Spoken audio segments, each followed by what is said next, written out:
Welcome back to Gear Up Windows YouTube channel. In this video, we will guide you on how to check if a disk drive is GPT or MBR on Windows 11 or 10 using Disk Management tool. For this, right click on this one start button at the taskbar and here select Disk Management option.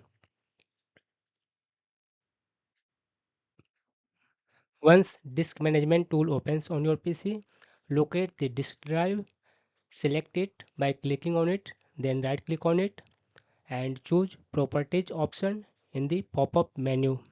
Then move to the volumes tab and here you can see partition style is GPT or MBR on your Windows PC.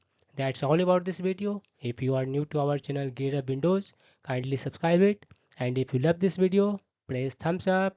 Bye bye.